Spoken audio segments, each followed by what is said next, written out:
Tudo bem, pessoal? Vamos então iniciar nossa segunda aula de manutenção mecânica, né? Lembrando que na primeira aula nós vimos elementos de transmissão por correia e polia, e nessa nós vamos continuar em elementos de transmissão, porém agora elementos de transmissão por engrenagem, né? Nós temos nessa classe, né, o que nós chamamos de redutores. Bom, os elementos de transmissão por engrenagem são utilizados geralmente para reduzir a velocidade e ganhar torque, né? O mais comum de você ver nas empresas são os redutores, ou também chamados de motorredutores, tá? Nós vamos trabalhar nessa aula esse tema, conhecer esse equipamento, conhecer as manutenções dele e também um pouquinho da relação de transmissão de engrenagens, ok? Vamos para a aula? Bom, as aplicações dos motorredutores são diversas, né? Se você trabalha em algum processo industrial, com certeza você vai ver a aplicação desse componente, né, do motorredutor. Eu listei aqui algumas possibilidades, mas há diversas, né? Então, eles podem estar em portões eletrônicos, em forno, né, contínuos para cerâmica, correias transportadoras, né, que precisam de muito torque, com certeza a aplicação desse componente é recomendada. Indústria plástica de um modo geral, né? Agitadores, né? Alimentadores de ração para aves, né? Muito utilizado no interior, naqueles silos, né? Para alimentação automatizada, né? Máquinas para madeira, ponte rolantes, né? Nós temos muito na indústria e com certeza essas pontes rolantes possuem um ou mais motorredutores, né? Elevadores também, calandras, né? Roscas transportadoras, misturadores, máquinas agrícolas, esteiras transportadoras, enfim, e outras aplicações possíveis para esse componente tão utilizado, né, nos conjuntos mecânicos aí nas empresas, né?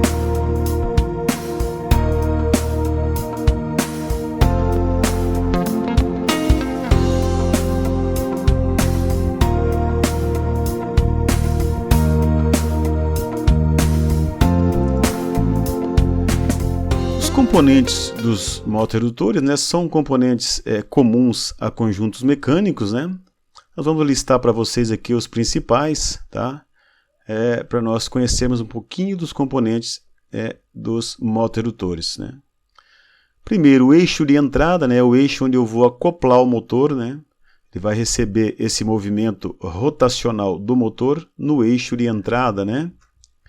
Eu tenho os rolamentos que estão, claro, instalados nos pontos para evitar o atrito, né? Reduzir o atrito ao máximo, né?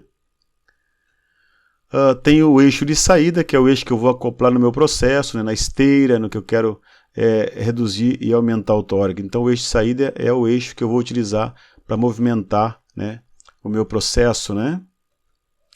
Nós temos as engrenagens, os conjuntos de engrenagens, né? Alguns têm 2 conjuntos, outros mais do que 2, dependendo da redução necessária, eu vou fazendo os conjuntos de engrenagens, né? Ok? Essas engrenagens podem ser aí dos tipos dente reto, dente helicoidal, né? A carcaça, é claro, é a parte externa do motorredutor, né? E temos as vedações, né, que eu tenho que ter em pontos em que eu tenho eixos, né, ou saídas de componentes para fora da carcaça, eu tenho que ter as vedações para evitar que o óleo vaze, né? Enfim, são partes principais. É claro que tem outras partes, tem o visor do óleo, os parafusos, né, a base de fixação, enfim. Aqui nós listamos os principais, tá bom? As principais partes de um motorredutor, ok?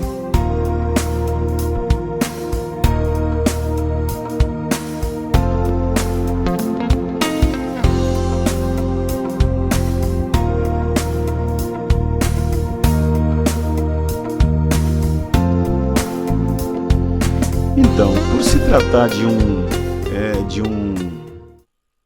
um componente extremamente robusto, né, as manutenções são muito poucas nesses componentes, né? É comum você ver motorredutor aí operando há anos na empresa, né, sem ter uma manutenção uma manutenção de desmontagem dele, mas é aquela manutenção corriqueira de troca de óleo, enfim, né?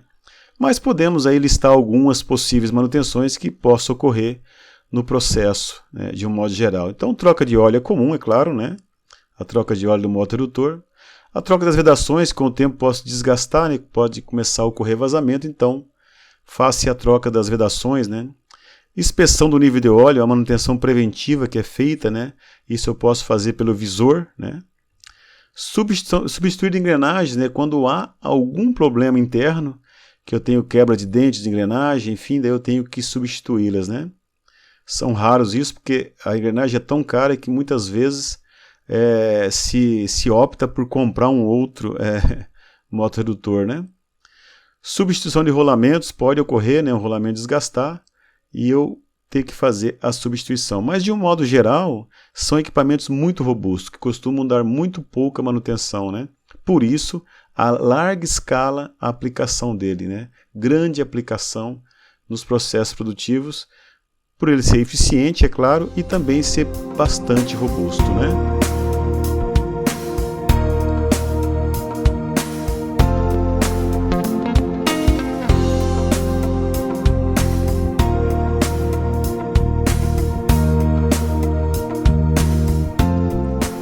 Relação de transmissão, né?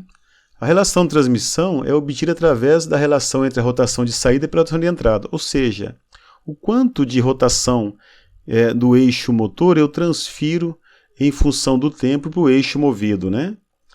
Então, nós temos aqui um exemplo bem simples, né, em que eu tenho um motor que gira a 800 RPM, né? E eu tenho um conjunto de transmissão e o eixo na saída desse conjunto gira a 400 RPM.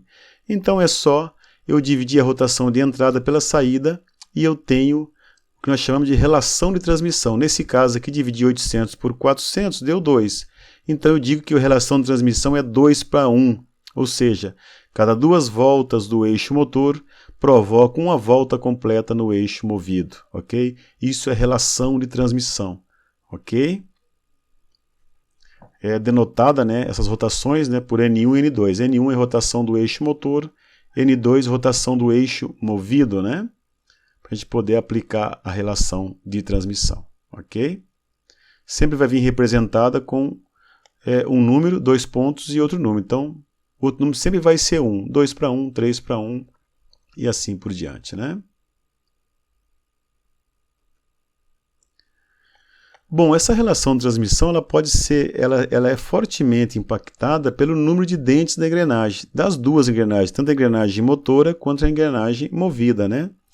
Então eu posso relacionar essas rotações com o número de dentes da engrenagem, né? Nós vamos denotar aqui rotações por N, né? N1 rotação da engrenagem motora e N2 rotação da engrenagem movida.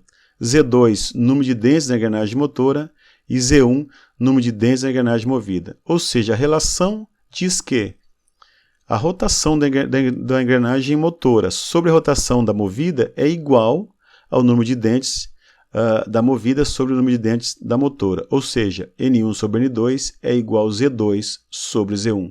Nós vamos aplicar essa relação mais adiante para fazer alguns exercícios, né, e podermos entender como é que eu aplico essa relação para descobrir, né, qual é a relação de transmissão, né? Ok? Qual é a rotação de saída, qual é a rotação de entrada, qual engrenagem eu posso trocar para mudar a relação, né, para uma velocidade que eu deseje, né? Tá? Nós vamos fazer isso, tá ok?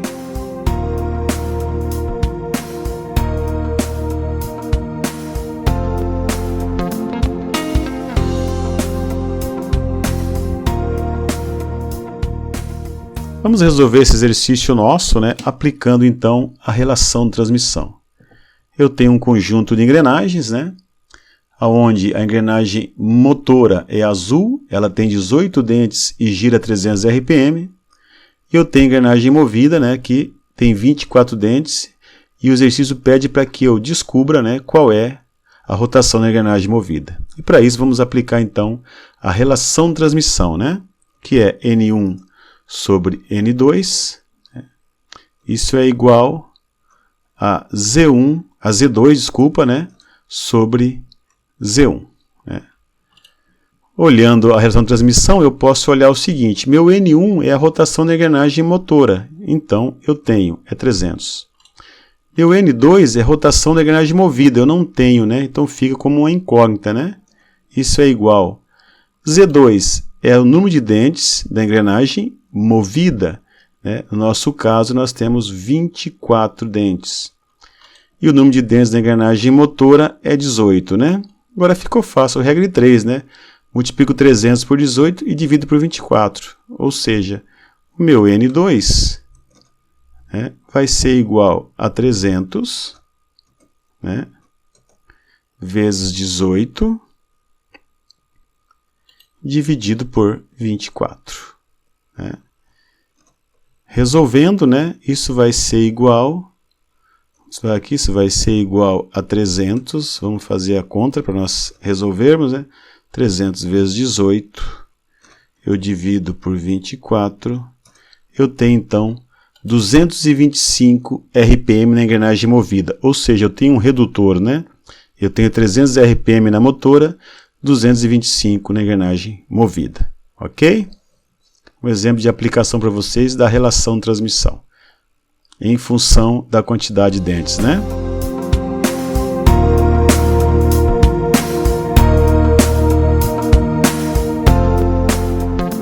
Vamos então resolver nosso segundo exercício, né? Agora nós temos um pouquinho mais de complexidade, porque tenho 4 engrenagens, tem 2 trens de engrenagem, né? Eu tenho engrenagem A, B, C e D. Note que a engrenagem A, ela é a motora da B. E a engrenagem C, que é a motora da D, né? Então eu tenho que fazer esse exercício em 2 etapas, né? Considerando 2 conjuntos. Bom, os dados que o exercício nos dá é o seguinte: a engrenagem A e C tem 8 dentes. E a engrenagem B e D tem 24 dentes, né?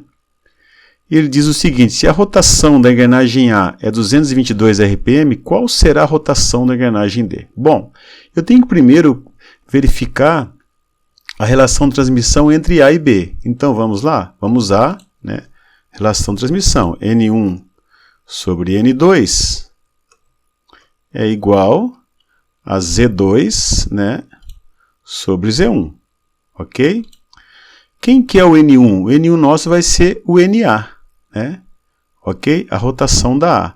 Então eu tenho 222, né? Meu N1. Quem que é o N2? O N2 seria a rotação da B, mas eu não tenho. Vamos chamar de NB, para a gente lembrar que é a rotação da B, né? Isso aqui é igual. Quem que é o meu Z2? Z2 é a quantidade de dentes da B, que é 24, né? E o meu Z1 é a quantidade de dentes da engrenagem A.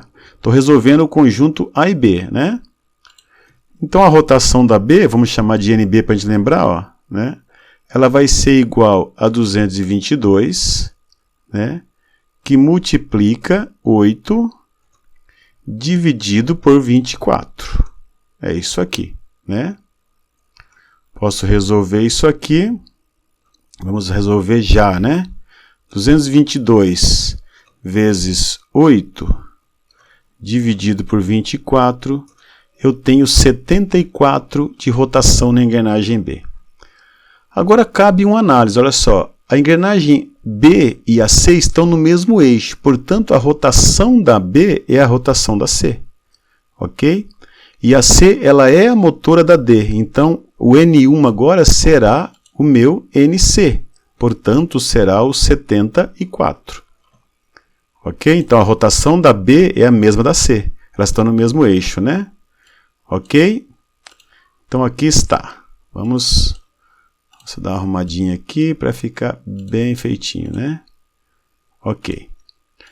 Então 74 agora é meu N1. Eu quero saber, né, o ND, que é a rotação da D. Seria meu N2, né? Muito bem. Aqui é igual. O meu Z2, né, que é os dentes da engrenagem D, que é 24. O meu Z1, o dente da engrenagem C, que é 8, né? Agora é só multiplicar cruzado, né? O meu ND vai ser igual a 74, né? Que multiplica 8 dividido por 24, né? Isso vai ser igual a, vamos fazer aqui, ó, 74 vezes 8 dividido por 24 e eu tenho 25 RPM, ou seja, né, eu saio com 222 RPM no A e eu vou ter 25 na engrenagem D. Ok, pessoal? Então, quando tem conjuntos de engrenagem, eu vou fazendo por etapas, né? Vou sempre fazendo por partes para conseguir saber qual que é a transferência da primeira engrenagem para a última.